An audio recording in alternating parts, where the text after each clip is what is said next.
전반기 인생을 성찰하고 후반기를 설계하라. 인생의 후반기에 진정한 내적 만족과 영혼의 충만감을 주는 완성의 삶을 살고자 한다면 누구나 반드시 거쳐야 하는 과정이 있다. 자기 인생의 전반기를 성찰하고 후반기를 설계하는 시간을 갖는 것이다. 먼저 지금이 당신의 인생에서 아주 중요한 전환기라는 것을 철저히 자각해야 한다. 이 자각의 중요성은 아무리 강조해도 오히려 부족하다. 인생의 후반기를 성공기에 대한 보상이나 연장의 차원에서만 살아갈 것인가? 아니면 완성의 관점으로 자신의 삶을 새롭게 개발하고 창조할 것인가? 이것은 당신이 전환기에 어떤 선택을 하느냐에 달려있다. 인생의 후반기에 들어서면 많은 사람들이 자기의 과거를 돌아보기 시작한다. 특히 좋았던 때나 힘들었던 때를 회상하며 추억에 잠기는 일이 많아진다. 하지만 그런 소극적인 돌아봄만으로는 충분하지 않다. 자신의 과거를 더 의도적이고 적극적으로 돌이켜보며 자신의 삶을 중간 결산하는 시간을 가져야 한다.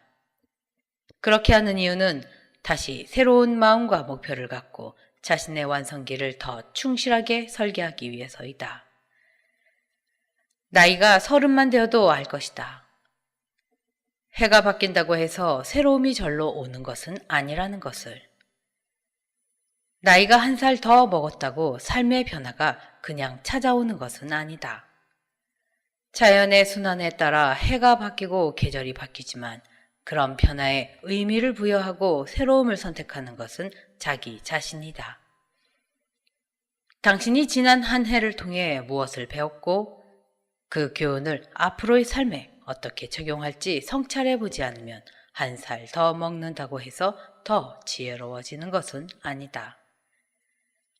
마찬가지로 인생의 전반기를 의식적으로 돌아보며 그 시간이 자신에게 무엇을 남겼는지 주의 깊게 성찰하는 시간을 갖지 않으면 모든 것이 어렴풋한 기억이나 느낌으로만 남아있을 뿐 인생의 후반기를 더 잘 살기 위한 지혜가 되어주지 않는다. 언젠가 어느 학자가 95%의 사람들이 오늘도 어제같이 한 달 전이나 지금이나 똑같은 생각을 반복하며 아무런 변화 없이 살아간다고 말하는 것을 들은 적이 있다. 변화는 그냥 오는 것이 아니다. 의식적으로 깨어있는 사람에게만 온다. 새벽은 새벽에 눈을 뜬 사람만이 볼 수 있다. 새벽이 와도 눈을 뜨지 않으면 여전히 깜깜한 밤이다. 봄이 와도 봄이 온 줄 모르면 씨앗을 뿌릴 수 없다. 씨앗을 뿌리지 않으면 가을에 곡식을 수확할 수 없다. 우리 앞에 펼쳐진 창수 시대는 우리의 인생을 우리가 원하는 대로 완성할 수 있는 무한한 가능성을 품고 있다. 그러나 그것을 인식하고 자기 인생의 후반기를 의식적으로 설계하지 않으면 그냥 가능성으로 끝날 뿐이다. 선택하지 않으면 새로운 삶의 길은 열리지 않는다. 개인이나 기업의 자기 혁신을 강조할 때 종종 인용되는 독수리의 황골탈퇴 이야기가 있다. 어떤 독수리 마을이 있었다. 그 마을의 독수리들은 대략 40년을 살다 죽었다. 전설에 따르면 70년까지 살 수 있는 방법이 있었다. 하지만 그 방법은 너무나 고통스러웠기 때문에 마을의 어떤 독수리도 시도해볼 생각조차 하지 않았다. 그 마을에 호기심이 많고 용감한 독수리가 있었다. 그는 높이 아주 먼 곳까지 날기를 좋아했다. 그 독수리가 40세가 가까워졌다. 발톱은 노화하여 사냥감을 효과적으로 낚아채기 힘들었다. 부리는 날이 갈수록 약해지고 무뎌졌다. 깃털도 두껍게 자라 날개가 매우 무거워져 멋진 비상이 힘들었다. 독수리는 어느 날 생각했다. 어차피 곧 죽는다. 70년까지 사는 그 방법이 고통스럽다 해도 시도나 한번 하고 죽자. 그는 전설이 알려준 대로 힘을 내어 마을의 가장 높은 산으로 날아올라 둥지를 틀었다. 먼저 부리로 바위를 쪼아 부리가 깨지고 빠지게 만들었다. 그러자 서서히 새로운 부리가 돋아났다. 그 후 새로 돋은 부리로 발톱을 하나하나 뽑아냈다. 새 발톱이 돋아나자 이번에는 날개의 깃털을 하나하나 뽑아냈다. 그렇게 몇 개월에 걸친 고통스러운 과정을 통과하자 마침내 새 깃털이 돋아났다. 그 용감한 독수리는 완전히 새로운 모습으로 변신하여 크고 아름다운 날개를 펴고 다시 마을로 내려왔다. 그리고 30년을 더 살면서 마을의 다른 독수리들에게 자기가 새롭게 태어나는 법을 가르쳤다. 이 이야기는 독수리의 실제 생태를 바탕으로 한 것이 아닌 하나의 우화이다. 우리가 삶에서 원하는 진정한 변화는 선택과 헌신 없이, 그리고 그 헌신을 지키려는 노력과 실천 없이 그냥 오는 것이 아니라는 것을 알려준다. 나는 이 독수리 이야기를 처음 들었을 때 큰 감동을 받았다. 자신의 한계를 극복하고 현재의 자기 자신을 넘어서 새롭게 태어나려는 독수리의 용기가 완성을 향한 우리 안의 갈망을 일깨워주기 때문이다. 물론 우리는 인생의 후반기에 새로 태어나기 위해 이 독수리처럼 스스로를 고통스럽게 할 필요는 없다.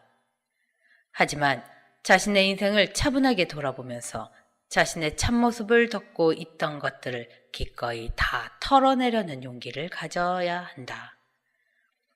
그리고 인생의 후반기에 나는 이런 꿈을 갖고 이런 사람이 되겠노라 결심하고 내가 디자인한 인생을 스스로 완성해야겠다는 선택을 해야 한다.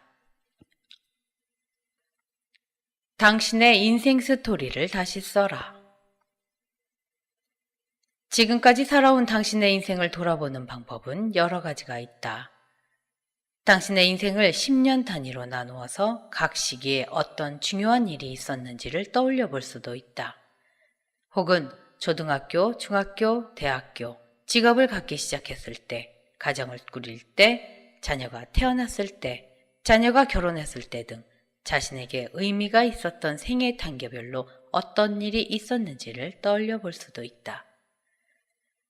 당신의 인생 전반기를 더 적극적으로 성찰하기 위해 스스로 다음과 같은 질문을 던져볼 것을 권한다. 내 삶에서 그동안 이룬 것들은 무엇인가? 가장 기쁘고 행복했던 순간은 언제였는가? 가장 힘들었던 순간은 언제였는가? 힘든 순간을 어떻게 극복했고 그것을 통해 무엇을 배웠는가? 내 인생에서 후회되는 순간들은 언제였는가? 내가 한 일이 뿌듯하고 보람있게 느꼈던 순간들은 언제였는가? 순간적인 나의 선택이 내 삶을 바꾸게 된 계기가 된 것들은 어떤 것인가? 내가 삶에서 지키려고 노력했던 가치들은 어떤 것인가? 그 가치들을 지키는 데 도움이 되었던 것은 무엇인가? 그 가치들을 지키는 데 방해가 되었던 것은 무엇인가? 나에게 지금까지 어떤 삶의 목표가 있었는가? 그런 삶의 목표들을 세우게 된 동기는 무엇인가? 내가 세운 삶의 목표들 중에서 이룬 것은 무엇인가? 내가 세운 삶의 목표들 중에서 이루지 못한 것은 무엇인가? 살아오면서 내 삶에 큰 영향을 준 사람들은 누구인가? 지금까지 내가 소중하게 여겼던 사람들은 누구인가? 고마움을 전하고 싶은 사람은 누구인가? 인간관계에서 얽힌 감정을 풀어야 할 필요가 있다고 느끼는 사람은 누구인가? 나의 습관 중에서 계속 유지하고 발전시키고 싶은 것은 무엇인가? 나의 습관 중에서 버리고 싶은 것은 무엇인가? 정말 하고 싶었는데 못했던 일들은 어떤 것인가? 원했던 그 일들을 할 수 없었던 이유는 무엇인가?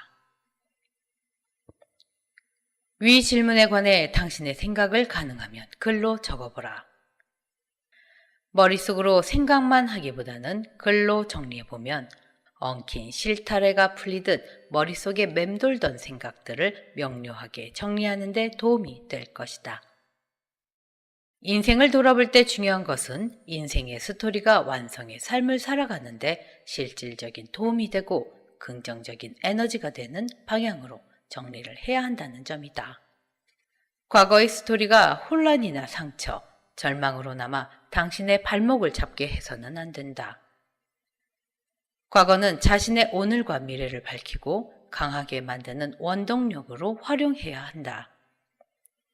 그런 의미에서 우리는 우리의 인생 스토리를 재편집하고 재해석해야 한다. 이것은 자신에게 좌절과 상처가 되었던 일을 일어나지 않았던 것처럼 지우거나 일어나지도 않았던 좋은 일들을 마치 일어났던 것처럼 끼워 넣으라는 것이 아니다. 자신의 과거를 왜곡하라는 것이 아니라 새로운 관점으로 바라보라는 것이다. 훌륭한 역사학자는 과거에 이런 일이 있었다고 말해주는 사람이 아니다. 과거에 있었던 일을 자신만의 독특한 관점으로 해석하여 그전에는 우리가 잘 몰랐던 역사의 흐름과 맥락을 짚어주거나 오늘을 사는 우리에게 행동의 근거를 제공해주거나 미래의 어떤 흐름을 예견하거나 더 나은 미래를 설계하도록 도와준다. 우리는 훌륭한 역사학자가 하듯이 자신의 인생을 성찰하고 해석해야 한다. 과거에 이런 일이 있었다. 그래서 나는 기뻤다. 슬펐다. 그래서 나는 성공했다. 실패했다에서 멈추지 말고 그 일이 내게 어떤 의미가 있었고 앞으로의 삶을 사는데 어떤 의미를 제공하는지까지 생각해 보아야 한다. 그렇게 하려면 우리는 자신의 스토리를 담담하고 객관적인 눈으로 바라볼 수 있어야 한다. 과거의 스토리에 매이거나 집착해서는 안 된다. 또 이기심과 피해의식에 빠져서도 안 된다. 그 속에 빠져 있으면 불만족스럽고 혼란한 스토리 속에 계속 주인공으로 남아있거나 과거의 영광과 성공의 스토리 속에서만 머무르며 현실을 외면하게 된다.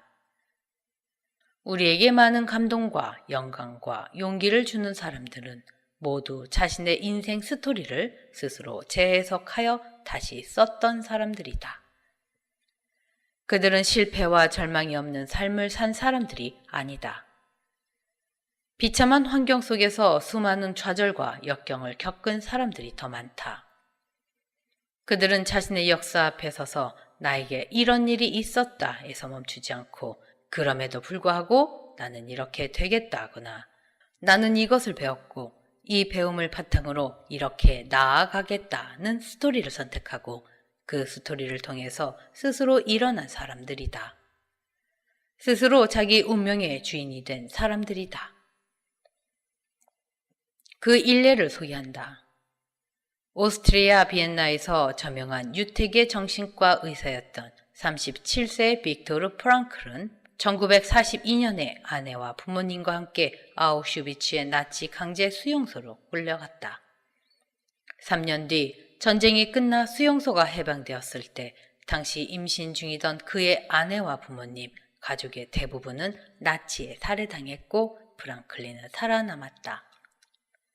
가지고 있던 모든 것, 사랑하는 사람들, 인간으로서의 존엄과 자유를 완전히 박탈당한 채 죽음의 공포와 싸우며 수용소 생활을 하는 동안 프랑크를 사로잡은 것은 단 한 가지 질문이었다.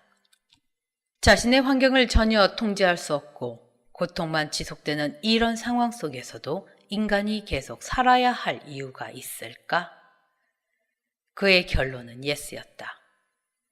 프랑클은 비참한 수용소 생활을 견디고 살아남은 사람들과 죽은 사람들의 차이는 단 하나, 의미라고 결론을 내렸다. 살아가는 사람이나 책임감을 느끼는 일 등 사소하든 크든 무엇인가의 의미를 부여하는 사람들은 끝까지 살아남았다. 그는 왜 살아야 하는지를 아는 사람은 어떤 상황도 견뎌낼 수 있다는 것을 목격했다. 그는 죽음의 수용소에서 라는 자신의 유명한 책에서 이렇게 썼다. 인간은 모든 것을 빼앗길 수 있지만 인간의 마지막 자유. 어떤 상황에서도 자신의 태도를 선택하고 자신만의 길을 결정할 수 있는 그 마지막 자유만은 빼앗길 수 없다. 프랑클은 인류 역사상 가장 야만적인 순환을 가장 극한 상황에서 체험했지만 인간의 삶에 대해서 결코 절망하지 않았다. 그는 어쩔 수 없이 겪어야 하는 고통이라면 그 고통마저도 용감하게 겪어내리라 다짐하며 어떤 힘든 상황이라도 우리의 삶은 의미와 가치로 가득 찰 수 있다는 것을 증명했다. 그는 자신의 경험을 바탕으로 불안, 강박, 무력감 등을 겪고 있는 사람들이 의미를 찾도록 도와주는 새로운 심리 기법을 정립했다. 빅토르 프랑클이 다시 쓴 그의 삶의 스토리는 지금도 많은 사람들에게 희망과 용기를 주고 있다. 지금까지 살아오면서 당신에게도 인생의 전환점이 되었던 중요한 순간과 사건이 있을 것이다. 자랑스러운 일도 있는가 하면 후회되는 일 또한 있을 것이다. 지금까지 어떤 인생을 살아왔든지 지난 인생의 모든 단계가 모여 현재 나를 있게 했다. 중요한 것은 현재까지의 삶은 모두 내가 창조한 것이라는 자각이 있어야 한다는 점이다. 그렇게 생각하는 사람은 자신의 현재와 미래를 창조할 수 있다. 그러나 현재의 상태가 내가 만든 것이 아니라 주위의 환경과 상황 때문에 만들어졌고 나에게 아무런 선택권이 없었으며 나는 피해자였을 뿐이라고 생각한다면 자신의 미래 또한 스스로 선택할 수 없고 책임질 수 없다. 내가 어떤 삶을 살았든 그것은 나의 삶이었다. 인생의 모든 순간들이 모여 지금의 나를 만들었다. 그 누구도 아닌 나만의 고유한 역사이다. 이런 마음으로 자신의 인생 스토리의 배경과 등장인물이 되어주었던 모든 시간과 공간과 사람들에게 진심으로 감사하는 마음을 가져야 한다.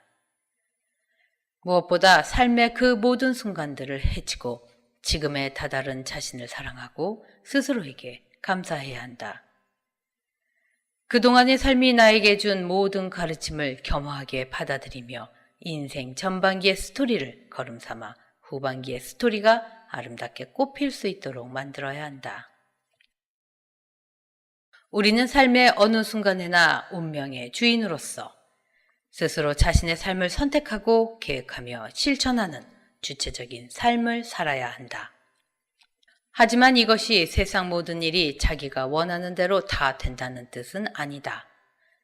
일이 우리가 계획하고 원했던 방향과는 다르게 흘러가는 때도 많다. 그래서 누구나 그때 내가 다른 선택을 했더라면 하고 후회하는 때가 있기 마련이다. 하지만 과거를 후회만 하고 있는 것은 아무런 도움이 되지 않는다. 지나간 일은 결코 돌이킬 수 없기 때문이다. 잘되고 좋았던 일을 감사하게 받아들이고 어리석어 범한 실수를 솔직하게 인정하고 그것에서 배우면 된다. 과거에 집착하고 매달려서는 앞으로 나아갈 수 없다. 어떤 경우에도 좌절이나 자기 비하는 금물이다. 지금까지 나는 완전히 잘못 살았다. 내 인생은 조금도 가치 없었다. 이런 마음으로 스스로를 자책한다면 후반기를 다시 시작할 에너지를 낼 수가 없다. 자기 인생을 부정적으로 평가하면 자신을 미워하게 되고 다른 사람들과 세상에 대해서도 문을 꽁꽁 닫아걸게 된다. 지금까지 자신의 인생 스토리를 담담한 눈으로 정리하되 그 스토리로부터 스스로에게 힘을 주는 희망과 열정을 끌어내라.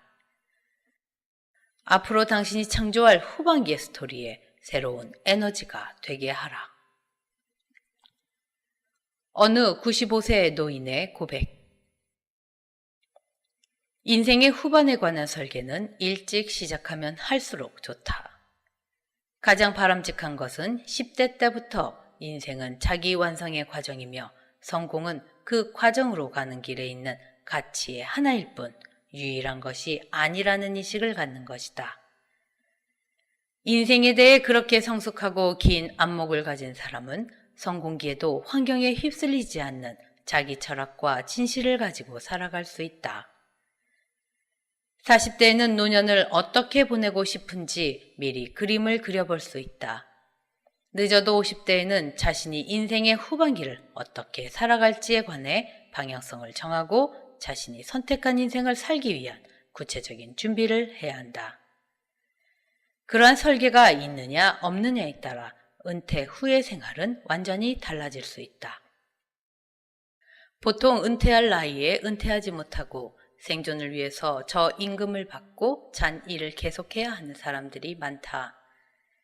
그런가 하면 늦게까지 은퇴하지 않겠다고 선택한 사람들도 많다. 예를 들어 의사와 같은 의료계 전문가들이 80대까지 일하는 것이 이제 특이하지 않게 보인다. 노년에도 일하는 사람들은 자신의 후반기의 삶을 설계하고 완성을 향해 집중할 충분한 시간이 없다고 느낄 수도 있다.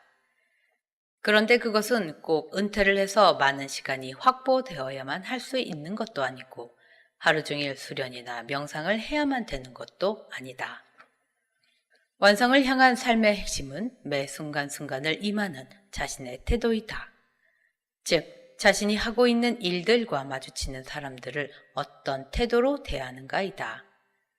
우리의 생활 자체, 곧 일과 인간관계가 완성을 향한 훌륭한 공부 시간이자 가장 좋은 명상거리이다.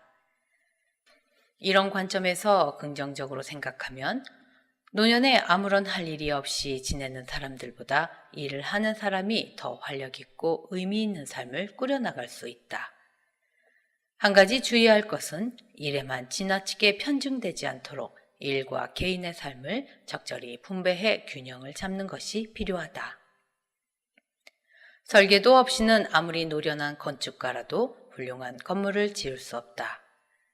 인생을 설계하지 않으면 그저 상황이 흘러가는 대로 자신을 내맡기고 환경에 지배당하게 된다. 당신은 아마 이런 생각을 가지고 있을지도 모른다. 지난 30년을 연간, 월간, 주간, 일간 단위로 목표와 계획을 세우며 죽도록 일했다. 설계란 말만 들어도 신물이 난다. 은퇴 후에도 무슨 설계를 하라는 것이냐? 나는 그냥 자유롭게 살고 싶다. 정말로 자유롭게 살고 싶은가? 그러면 그렇게 살 수 있도록 당신의 인생을 설계해야 한다. 당신이 원하는 자유로운 삶이 구체적으로 어떤 모습일까를 깊이 생각해보고 그러한 삶을 살아갈 수 있도록 필요한 준비를 해야 한다. 그렇지 않으면 당신은 자유롭게 사는 것이 아니라 그냥 익숙하고 안정감을 주는 것들로 둘러싸인 채 별다른 변화와 도전과 성장이 없는 삶을 살다가 가게 될지도 모른다. 앞으로 시간도 많은데 서두를 게 뭐 있어. 천천히 생각하지 뭐. 당신이 아직도 이런 생각을 하고 있다면 아래 글을 읽어보라. 2008년에 한 신문에 소개되어 많은 사람들에게 깊은 생각을 안겨준 어느 95세 어른의 글이다.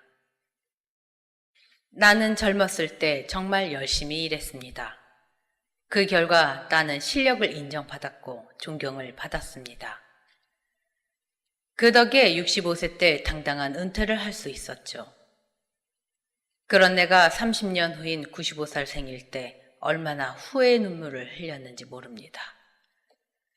내 65년의 생애는 자랑스럽고 떳떳했지만 이후 30년의 삶은 부끄럽고 후회되고 비통한 삶이었습니다. 나는 퇴직 후 이제 다 살았다. 남은 인생은 그냥 덤이다 라는 생각으로 그저 고통 없이 죽기만을 기다렸습니다. 덧없고 희망이 없는 삶. 그런 삶을 무려 30년이나 살았습니다. 30년의 시간은 지금 내 나이 95세로 보면 3분의 1에 해당하는 기나긴 시간입니다. 만일 내가 퇴직할 때 앞으로 30년을 더 살 수 있다고 생각했다면 난 정말 그렇게 살지는 않았을 것입니다. 그때 나 스스로가 늙었다고, 뭔가를 시작하기엔 늦었다고 생각했던 것이 큰 잘못이었습니다. 나는 지금 95살이지만 정신이 또렷합니다. 앞으로 10년, 20년을 더 살지 모릅니다. 이제 나는 하고 싶었던 어학 공부를 시작하려 합니다. 그 이유는 단 한 가지. 10년 후 맞이하게 될 105번째 생일날, 95살 때 왜 아무것도 시작하지 않았는지 후회하지 않기 위해서입니다. 이 글을 쓴 사람은 한국 호서대 설립자인 강석규 박사다. 그는 100세 때에도 강단에 서서 자신의 인생에서 배운 지혜를 세상과 나누다가 103세에 돌아가셨다. 그는 95세 때 자신에게 노년의 설계가 없었다는 것을 알고 후회했다. 긴 시간이든 짧은 시간이든 의식적으로 살지 않으면 시간은 그냥 흘러간다. 한국의 속담에 물은 물길 트는 대로 흐른다는 말이 있다. 당신이 40대가 넘은 사람이라면 당신의 인생 후반기가 어디로 흐르게 할지 그 길을 새롭게 터야 할 때가 왔다는 것을 알고 준비해야 한다. 변화는 선택에서 시작한다. 인생의 후반기를 설계하라고 하니 많은 사람들이 노후자금 마련과 투자, 노후에 거주할 집과 함께할 커뮤니티 찾기, 여행 계획 짜기, 유언장과 장례 절차 미리 정해놓기와 같은 것들을 먼저 생각한다. 노후 설계에서 가장 중요한 것은 그런 구체적인 것들을 결정하기 전에 은퇴 후의 삶이 자신에게 갖는 의미를 사려 깊게 생각해보고 완성에 대한 꿈을 갖는 것이다. 그러한 큰 방향성이 있어야만 자신에게 남은 시간을 주체적이고 창조적으로 사용할 수 있다. 단지 버킷리스트나 업무 목록을 만드는 것이 아니라 내 인생의 후반기가 흘러갈 물길의 방향을 선택하는 것이 먼저다. 그 방향이 분명하면 거기에 도달할 수 있는 구체적인 방법은 다양하게 찾을 수 있다. 은퇴 이후의 인생을 어떻게 살 것인가? 밖에는 이미 많은 정보가 넘쳐난다. TV 광고에서는 그동안 열심히 일하며 모은 돈을 써서 젊음과 아름다움과 정력을 유지하라고 한다. 투자자들과 보험회사들은 당신의 돈과 건강은 우리에게 맡기고 낭만적인 여행을 즐기라고 한다. 정치가들은 내가 당신의 노후를 안전하게 지켜줄 정책을 만들어줄 테니 나만 믿으라고 한다. 정보는 밖에서도 들어오지만 당신의 내면에서도 솟아나온다. 당신은 스스로에게 남은 인생에 관해 어떤 정보를 주고 있는가?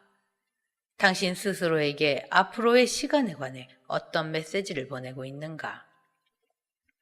자신의 몸을 잘 관리하여 나이가 들어도 근육이 힘을 빨리 잃지 않도록 하고 주름살도 더 빨리 늘지 않게 하고 정력과 시력도 가능한 한 오래 건강하게 유지하는 것은 바람직하고 권장할 만한 일이다.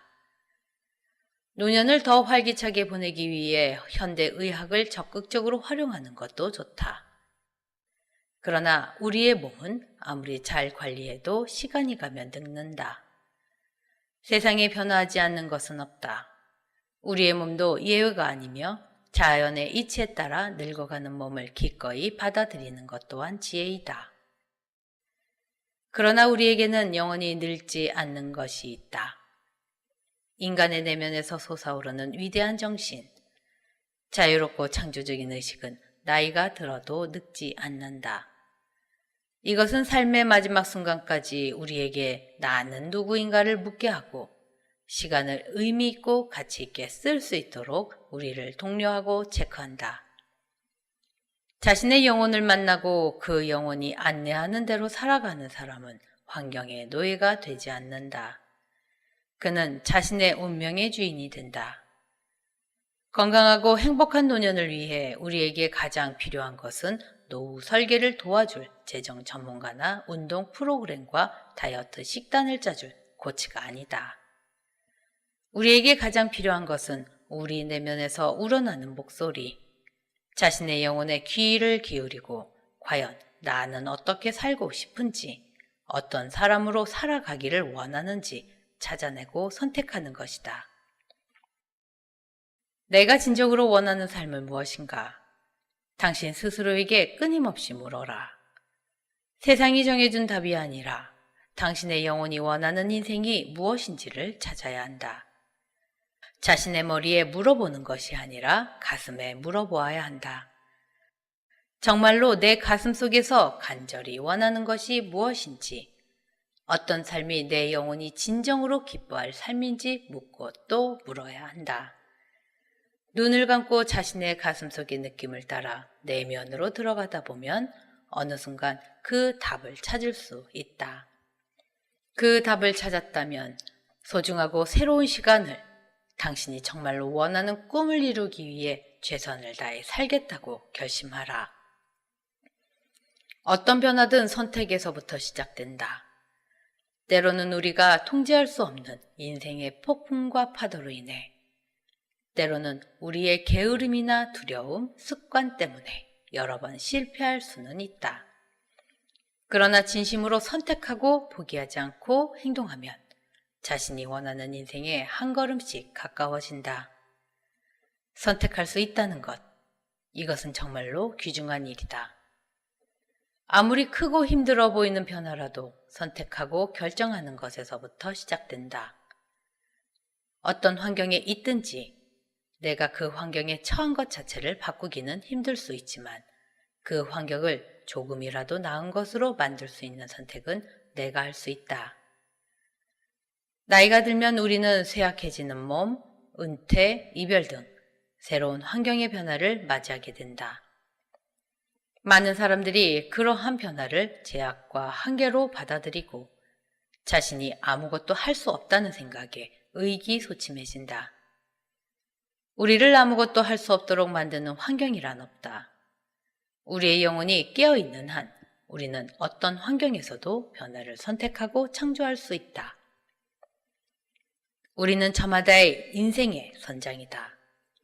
우리는 자신의 인생 여정을 표류기로 만들 수도 있고 항해일지가 되게 할 수도 있다. 그것을 결정하는 것은 오직 한 가지, 어디로 갈지를 아느냐 모르느냐의 차이다. 그 방향을 선택할 수 있는 사람은 오직 자기 자신이다. 자신을 돌아보고 성찰하며 나는 이렇게 되겠다고 꿈꾸고 선택하는 힘. 이것은 오직 인간에게만 주어진 선물이다. 그 힘이 있기 때문에 우리는 완성을 꿈꾸고 완성을 향해 나아갈 수 있다. 이러한 선택의 힘은 나이가 들었다고 해서 결코 사라지거나 줄어들지 않는다. 인생의 거친 파도를 헤쳐오며 자기 인생은 어느 누구도 아닌 자신만이 개척하고 책임질 수 있다는 것을 충분히 알 만큼 산 우리이기 때문에 그 힘은 오히려 더 깊고 강해질 수 있다. 우리는 항해를 마치는 최후의 순간까지 이 아름답고 위대한 선택의 힘을 아낌없이 쓰다가 가야 한다. 나는 뉴질랜드 캐리캐리에 있는 얼스 빌리지의 한 숲길을 걸으면서 120살까지 살겠다는 선택을 했다. 내가 The Way of New Life라고 이름 붙인 그 아름다운 숲길은 천천히 걸으면 1시간 반 정도 걸린다. 걷기 명상 코스로 활용되는 그 숲길의 중간쯤에 경사진 언덕길이 하나 있다. 나는 그 언덕길에 120개 나무 계단을 놓았다. 땅 표면에 드러난 나무 뿌리들이 사람들의 발에 밟혀서 훼손되는 것을 막고 사람들이 나무 뿌리에 걸려서 넘어지거나 미끄러지는 것을 방지하기 위해서이다. 계단의 숫자를 굳이 120개로 한 이유는 이 계단을 오르는 사람들이 자연과 교류하며 자신의 무한한 가치를 깨닫고 더 건강하고 아름답고 평화로운 지구를 만드는 데 기여하겠다는 큰 꿈을 꾸면서 120세 인생을 선택하기를 바랐기 때문이다. 120개의 계단은 쉬지 않고 이어지는데 60번째 계단의 오른쪽에 나무로 만든 넓은 데크가 있다. 이 데크를 기준으로 앞의 계단 60개는 인생의 전반기를, 뒤의 계단 60개는 나머지 후반기를 의미한다. 중간의 나무 데크는 전반 60년에서 후반 60년으로 넘어가는 전환기를 상징한다. 개인차는 있지만 일반적으로 직장 생활에서 은퇴하는 시기를 전환기라고 할 수 있다. 나는 전반기 60년은 선천운에 해당하고 후반기 60년은 후천운에 해당한다고 말한다. 선천운이란 하늘에서 타고난 운이고 후천운이란 자신의 선택과 노력으로 창조해가는 운이다. 지금 이 순간 당신이 어떤 선택과 설계를 하는가에 따라서 오늘이 확연히 달라지듯이 인생의 후반기에 대한 당신의 선택이 노년의 삶의 질뿐만 아니라 수명에까지도 영향을 준다는 것은 두말할 필요가 없다. 우리의 최종 운명은 하늘에 달려 있지만 그 세부 운명을 개척하는 것은 자기 자신이다. 우리에게 주어진 자유의지, 그리고 선택의 권한에 눈을 뜨는 것이 중요하다. 그리고 장기적인 인생 설계에 따라 하루하루 운명을 바꿔 나가다 보면 새로운 삶의 길, 놀라운 후천운을 맞이할 수 있다. 건강, 행복, 평화를 자급자족하라. 완성의 가치를 중심으로 인생의 후반기를 설계할 때 모든 사람이 반드시 염두에 두어야 할 기본 중에 기본이 있다. 자신의 건강, 행복, 평화를 자급자족할 수 있어야 한다는 것이다. 누구에게 의지하는 것이 아니라 스스로 건강과 행복과 평화를 창조하겠다는 결심을 하라. 자신의 건강과 행복과 평화를 스스로 책임지고 키우기 위해서 적극적인 자세로 임하다 보면 자연스럽게도 수명도 연장될 것이다. 생각해보라. 자신의 건강과 행복과 평화를 다른 사람이나 시스템과 같은 외부적인 환경에 의존하면서 어떻게 100살, 120살까지 살기를 바라겠는가? 그것은 분명 과욕일 뿐더러 다른 사람에게 피해만 줄 뿐이다. 다른 사람에게 피해를 주는 자신을 보는 것은 분명 괴로울 것이고 그럴 바에야 차라리 일찍 눈 감는 편이 낫겠다고 여길 것이다. 핵심은 늙어서도 자신의 건강과 행복과 평화를 스스로 자급자족할 수 있어야 한다는 것이다. 그런데 요즘 세태를 보면 많은 사람들이 건강과 행복과 평화를 자급자족하지 못하고 외부에 의존하는 경향이 있다. 건강적인 측면만 보더라도 조금만 아프면 약국이나 병원을 찾는다. 물론 꼭 필요할 때는 의학의 도움을 받아야 한다. 하지만 약과 의사가 우리의 근력, 폐활량, 균형 감각, 순발력, 면역력 같은 근본적인 건강까지 보장해주지는 않는다. 건강한 체력은 누구도 대신 키워줄 수 없다. 스스로의 힘으로 키워야 한다. 행복과 평화도 마찬가지다. 많은 사람들은 행복과 평화를 외부에 의존하며 살아간다. 어떤 것을 갖게 되어서 행복하고 누가 자기의 옆에 있어서 행복하다고 느낀다. 그렇게 외부에 의존하고 살다가 그 사물이나 사람이 사라진다면 그 순간 즉시 행복 끝, 불행 시작이 되기 쉽다. 외부 환경에 따라 한순간에 행복과 불행이 오락가락하는 줄타기를 하며 살아간다면 그것만큼 불안한 삶도 없을 것이다. 외부 환경에 의존해서 건강과 행복과 평화가 오기를 기대하고 구걸할 것이 아니라 스스로 그것을 창조하는 법을 익힐 때 우리는 건강과 행복과 평화의 진정한 주인이 될 수 있다. 더 나아가 자신이 건강과 행복과 평화의 중심이 되었을 때 그것을 다른 사람들에게도 나누어 줄 수 있다. 당신은 지금 어떠한가? 스스로 건강하고 행복하고 평화롭다고 느끼는가? 당신 자신의 건강지수, 행복지수, 평화지수를 매기라고 한다면 100점 만점에 각각 몇 점을 주겠는가? 당신은 건강과 행복과 평화를 자급자족하고 있는가? 아니면 외부 환경에 의지하는 편인가? 시간을 갖고 곰곰이 생각해 본 후에 점수를 매겨보라. 건강, 행복, 평화를 평가하는 객관적 지표가 아니라 당신의 주관적인 느낌과 생각, 만족도를 중심으로 점수를 매겨보는 것이다. 나는 건강한가? 나는 건강을 자급자족하고 있는가? 나는 행복한가? 나는 행복을 자급자족하고 있는가? 나는 평화로운가? 나는 평화를 자급자족하고 있는가? 점수가 낮다고 해서 실망할 필요는 없다. 아직 늦지 않았다. 지금이라도 자신의 노년을 설계하고 준비에 들어가면 된다. 희망적인 것은 건강도 행복도 평화도 다 우리 몸 안에서 일어나는 에너지의 현상이기 때문에 충분히 가변적이고 성취할 수 있다는 것이다. 아주 많은 노력을 기울여야만 얻을 수 있는 유연한 어떤 것이 아니다. 건강과 행복과 평화를 자급자족하기 위해서는 체력과 심력, 뇌력을 단련해야 한다. 체력은 건강하고 행복한 노력을 위한 주춧돌이다. 체력을 기르는 것은 심력과 뇌력을 키우는 지름길이기도 하다. 노년을 설계할 때 무엇을 어디서부터 시작해야 할지 모르겠다면 가장 먼저 체력을 키우는 일부터 시작해보라. 몸에 힘이 생기면 자연히 의욕도 따라 커지고 새로 해보고 싶은 일이나 좋은 아이디어도 생긴다. 자신이 도달하고 싶은 체력의 구체적인 목표나 자신이 따라할 수 있는 이상적인 모델을 찾아보는 것도 좋은 생각이다. 심력은 자신의 삶을 안내하는 핵심 가치가 있을 때 커진다.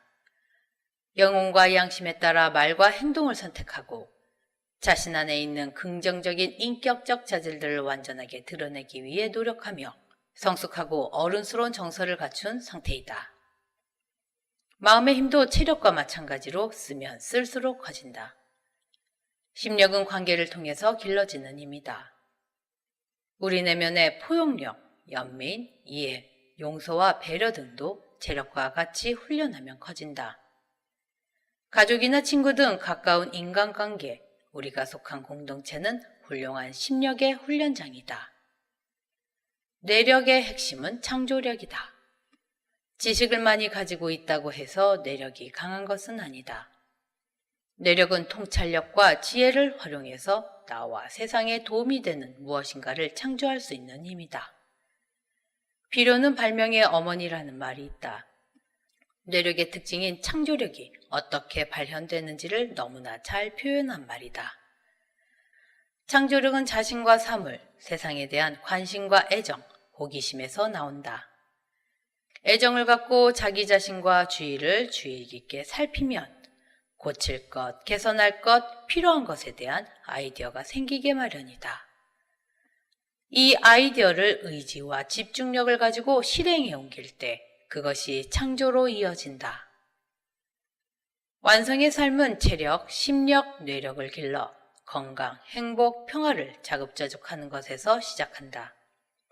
이 과정은 또한 우리의 선도 전통에서 인체 에너지 시스템을 개발하여 인간 완성에 이르는 과정과도 일치한다.